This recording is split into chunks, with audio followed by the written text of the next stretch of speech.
do you think about the hospital proposal of the press conference here today, the efforts to save the hospital? Well, it's commendable that people in the community are concerned, but at the end of the day, we can't move forward until the Ministry of Health sets out the guidelines that we move forward with, and they haven't done so yet. Doesn't the group, though, need your support on council to help perpetuate the role? I think we give them support. I think that we passed the motion Mark asked me to do to support, to have council support in all the municipalities, not just this one. To have the ministry, have somebody come down here to create a task force. And I've mentioned to Mark, it's not a secret. I told him 100 times, Mark, the only way this thing's going to move if the ministry comes down and says make it happen. Because you got to get all the players to the table. Unless you get all the players to the table, you're not going to get anywhere. And even if you do have all the players, the ministry hasn't responded. You're standing there waiting for the main player. But the thing is, as city representatives, if you have a group that wants to try and save this facility, our leadership, i.e. council, have to press the ministry for the results, because then at least we in the media can say, hey, the ministry's not responding to you guys making that initiative. That's not the way, it operates. You have to wait for a response from the ministry, then the ministry, then, I'll tell you, we'll be there. If the ministry responds positively, we'll be there. Are we going to go with what amount? No, I'm not going to tell you that, because I'm only one person. But the bottom line is, I think council as a whole has been very supportive. In sending, 100% they voted. The other ones, the health board, the same way. But I think that the ministry has to respond. If for sure. Everybody to the table, they're the ones that hold the purse strings. Yeah. And if they say you're not going to get any money unless you sit at that table, then they're going to sit at the table. Yeah. So I think that it's great. But I said, the same thing. When you want the council to endorse something, we don't know what the cost is yet. That's hard. We can't give a blank check. I mean, I'd be standing here lying to you if I said, yeah, I'm going to support this thing with a blank check. Now, Andre, you've been at some of the meetings. You spoke at one of the meetings, or two of the meetings, I believe, also. But you're also on the board of the Eastern Ontario Health Unit. Councillor Murphy, you've been there, I believe, to two of the meetings, but you were representing the MPP's office. So now, both as city councillors, putting that hat on, what do you feel the role is of city council in achieving anything with this facility? City council, and again, I think that everybody around, and I can't talk for everybody else, but I'm a firm supporter. I just don't know hiding around a bush here. I supported this for a couple of years now. All what I'm saying is that council will be there. If the partners come to the table, council will be there. And if they're not, I will. Councillor Murphy? I think Councillor Rivette's right. Council will be there, but it's a question of we can't force the ministry's hand. I've come to learn that with senior levels of government, you can ask, don't demand, make the request, and you usually get a little bit better feel that way. And once they come to the table, which eventually I'm sure they will, it's just a matter of when they do it, and hopefully they'll hear the community's voice when they do. Andre, you're really the guy that spearheaded this from way back with the Health Unit Board. How do you feel today? Well, I think it's commendable for everything I'm trying to do, but as a councillor, I'd be lying to you if I'm going to stand here and say, I'm going to go to council and tell them to give you the money you need to give you carte blanche to operate this thing if you get it. Can't do that. I think, and Mark knows very well, I've told Mark a number of times, the ministry has to take the initiative to bring all the people with the purse. They hold the money. So if I tell you, either you sit at this table or you don't get any money, you're going to sit at the table. And they're the people who have to spearhead this. It is not, and I understand where you come from, and there's a lot of good things that I commend them for. But bottom line is, but if they don't come, reality states that they got to participate. I don't want to Greg, I don't want to interrupt, but there's one thing that has to be made very, very clear, and I don't think that this message is getting through to the council. And if it's not getting through to the council, we're not doing our job. So I want to be very, very clear about this. They did this hang on a second. They did this in Barrie, Ontario. Now, just a minute. In Barrie, Ontario, they formed a not-for-profit group. The city council there stepped up to the table with administrative and technical support. We cannot rely on other levels of government doing our work for us. If we go to the minister as a community with it, we're not asking for $1 from council. We haven't asked for $1. And we don't intend to. Okay, so that's what has to be made very clear. We're not asking anybody to do our work for us. It has to be a community proposal. We have to put politics aside. This is not about conservative, New Democrats, liberals. This is about working together as a community. So when we go to council on the 25th, we want to be very, very clear. We're not asking for money. We're not asking for money. We're asking for your support. It's that simple. And that's the message. Well, Mark, if you're asking support, if you're asking for manpower support, is that what you're saying? Andre, listen to me very clearly. We're not asking for any money. We're not going to get into that. That's not a debate for us. Services, we have to send somebody there. We're not talking about any of that. We're not talking about any of that. Then make it very clear, Mark. Okay, well, let me make this clear. You paid $1.5 million, and that wasn't budgeted for, to pay off some managers. If we're going to get into the depths of the budget, no, that's what I mean, Andre. We don't want to get in. If we're going to get into politics, Mark, listen, we don't want to do that. I'm a stern supporter. I was starting this before you have your opportunity to come on board. The bottom line is, I know what's needed. I know where we want to go, but you're asking now. The council has approved supporting what you proposed initially, was to get support to tell the ministry to have a task force come down here.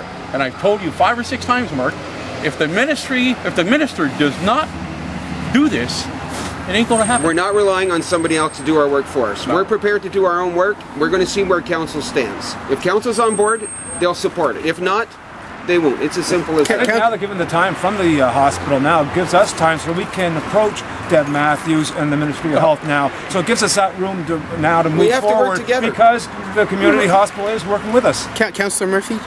It's all about how you approach it. And like Councillor Rivette said, it's not a municipal, it couldn't be a municipal function to operate that facility as a long-term care. The dollars wouldn't be there. That's the unfortunate truth. You know, like, this isn't the time to debate economics of this, because you could have a whole two-week session on this. It's not about long-term care. We didn't say just long-term care. But about any type of care for seniors, for the people that need it in the community. I'm not saying the moral support's there. The idea that we should do something with it, yes, and the opportunity to at least have our say, that's great.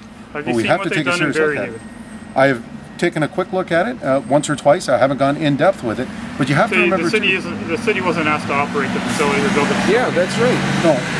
So what they did was the city sat for 3 years while a nonprofit corporation put the wheels in motion to turn that into a long-term care, multi-use seniors facility. And I think that's what this group is asking.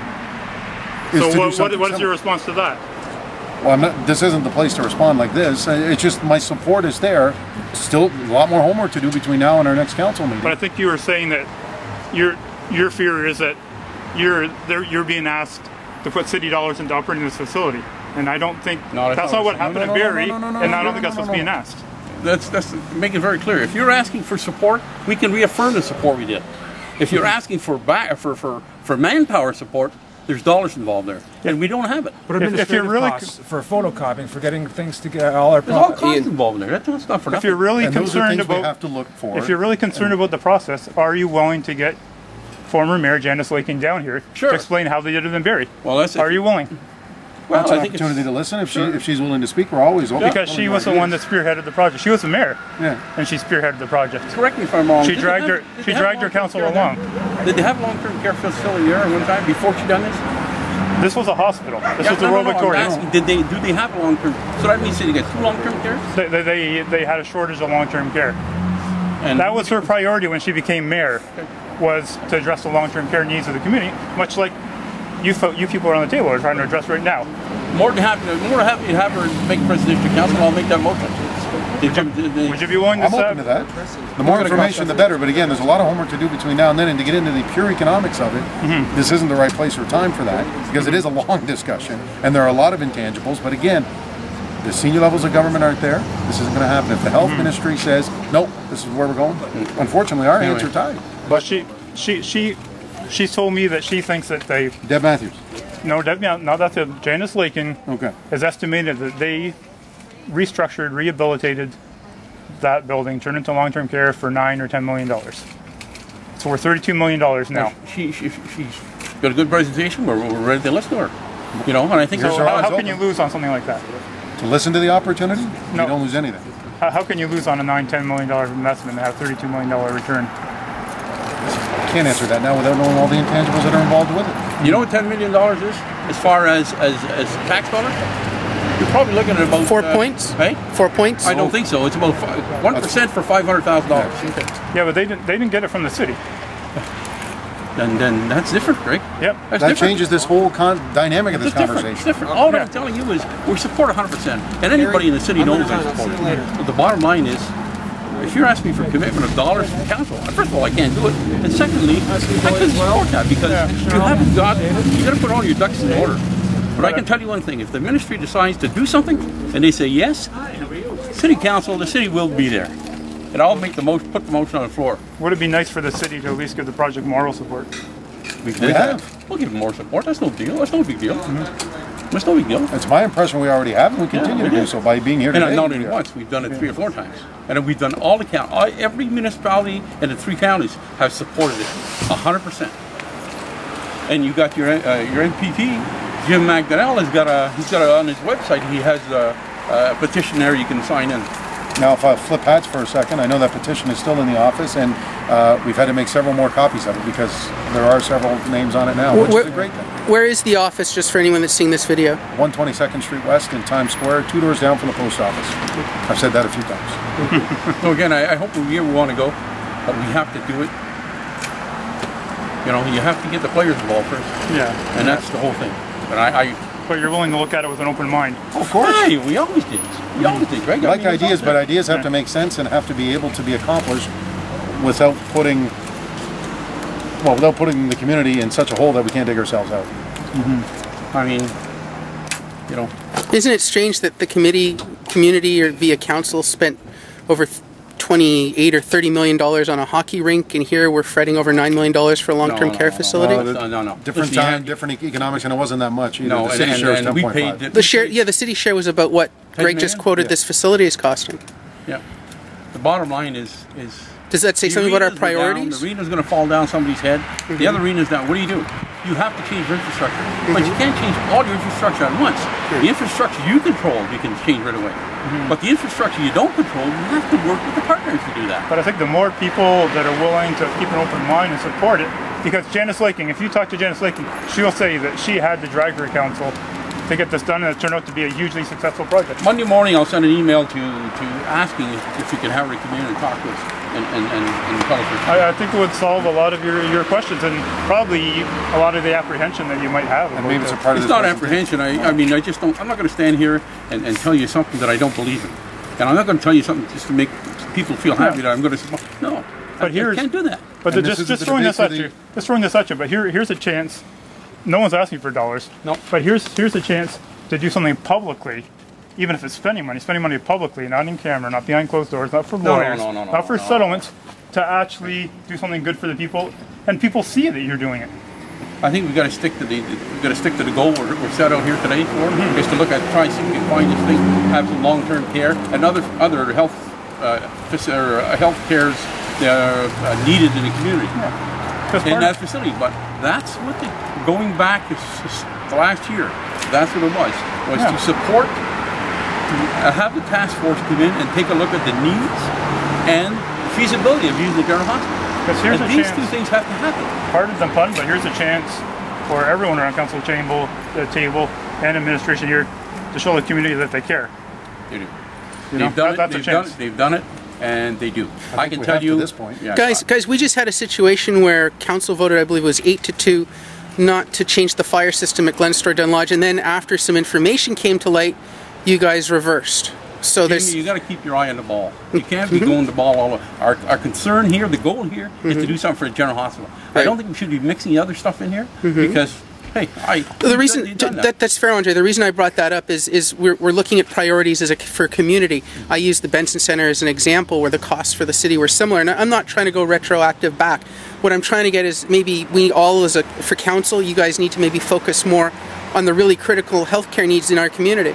But when the Benson Center was first designed and developed, and the whole concept at the time, that was a big priority in this community with the aging infrastructure, the Bob Turner and the Cy Miller Arena. We're putting. If I'm not mistaken, there's a previous council with $700,000 a year into those 2 facilities. That's putting good money after bad. So something had to be done to ensure that we have those. Well, that's fair, but we had the Glenstore Dunlodge situation, so that was right on the tails of that. And again, that was 2 weeks ago. With the with the fire with the fire panels. Well, and there was an opportunity, and I will be the first to admit I was on the other side of the table with Councilor Rivette on that one. we needed more information. And when we got more information... For you personally, what made you change your mind on that? Well, Councillor Rivette and I had a deep discussion and about the needs, and I got more information on it. And once I got more information, I realized Councillor Rivette's motion wasn't out of order. It made sense, so I voted for it. Okay. And that's what this case. The more information we have, the better the decision we can make, especially when it comes to this. And again, we have to keep in mind that if the health ministry is not at the table, there's no game. Just one last question. You're the only two councillors here today for this press conference. That's not a knock on other councillors. Not a knock on the other councillors. Are you here? What was your purpose of coming here today? Was it to back the project, or was it to see what the new information was? Yeah, I didn't know what the project was. I mean, I got a call that this thing was going to happen. I believe Mark called me about maybe 11:30 this morning. Yeah. So, I mean, we're here. Yeah, you know, I support looking at this thing.